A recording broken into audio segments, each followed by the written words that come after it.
kelas di dalam Google Classroom yang telah kita buat kurang lebih tampilannya akan seperti ini di sisi pengajar.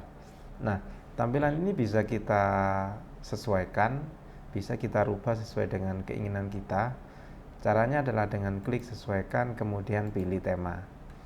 Nah, standarnya di sini akan terdapat beberapa tema ya. Kita bisa memilih beberapa kelompok, katakan misalkan bahasa, sejarah, atau mungkin matematika, sains, seni, dan juga olahraga. Kita akan pilih yang bahasa dan sejarah. Oke, pilih tema kelas. Nah, setelah kita pilih tema atau merubah tema, maka tampilan di dalam Google Classroom yang kita buat akan berubah, tidak hanya dari sisi header ya, tetapi dari pewarnaan juga akan berubah.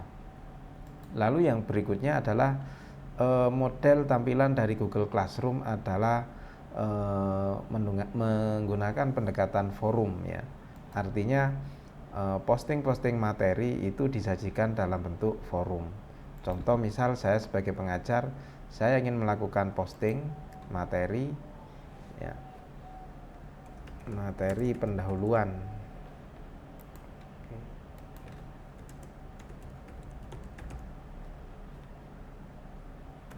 Misal ini kita format tebal begini, kemudian berikan tanda garis bawah.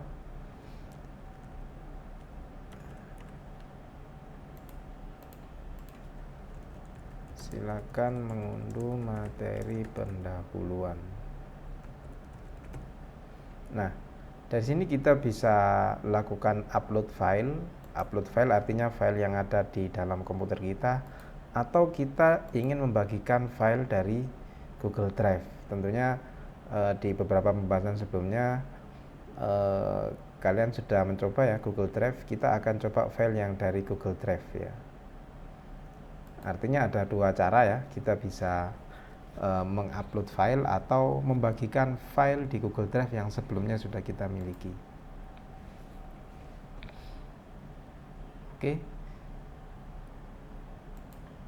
Lalu kita akan posting.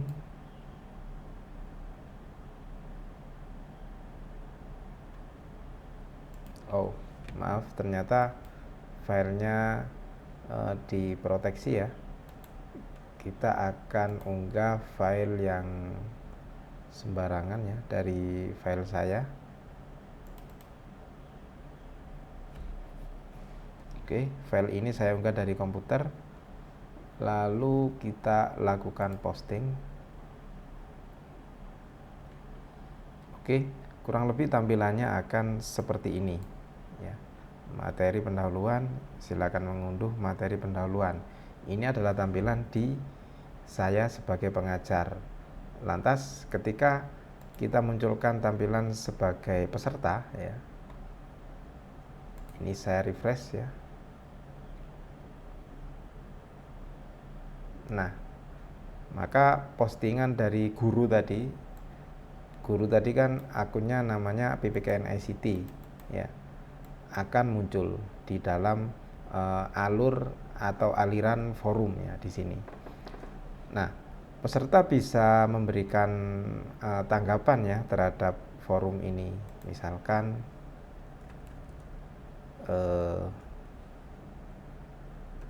paragraf terakhir maksudnya apa misalkan ya, terkait dengan kiriman dari materi pendahuluan ini. Oke, posting. Nah, saya sebagai guru bisa melakukan pengecekan.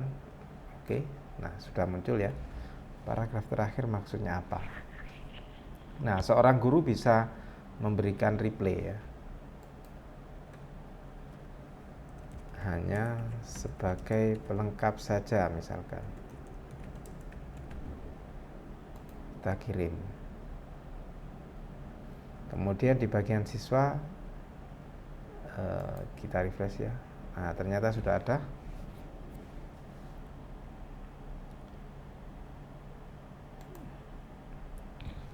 Nah, balasan atau replay dari ini ya, dari pengajar kurang lebih seperti ini ya, tampilannya. Nah, standarnya yang bisa membuat postingan tidak hanya guru sebenarnya, siswa juga bisa membuat postingan. Tentu saja hal ini tidak kita inginkan ya. Saya akan coba, saya sebagai siswa membuat postingannya, postingan siswa misalkan, lalu ini saya posting. Nah, kemudian dari sisi guru kita akan refresh. Nah, ternyata postingan dari siswa tadi masuk ya. Nah, beberapa model pengajaran tentunya tidak menginginkan yang seperti ini ya. Artinya kenapa seperti itu? Karena kalau siswa bisa memposting sesuka mereka, maka postingan-postingan yang penting di sini akan tertumpuki ya oleh postingan dari siswa. Nah, sebagai pengajar kita bisa membatasi seorang siswa itu dia boleh posting ataukah hanya boleh berkomentar saja. Nah, pembatasan itu bisa kita atur dari tombol setting yang ada di sini. Lalu di bagian umum di sini ada pengaturan forum ya. Nah, di bagian forum ini kita bisa mengatur siswa hanya dapat memberi komentar ya.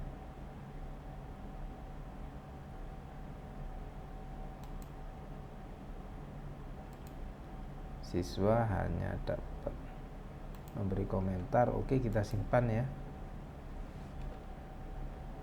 Lalu kita akan cek di sini ya.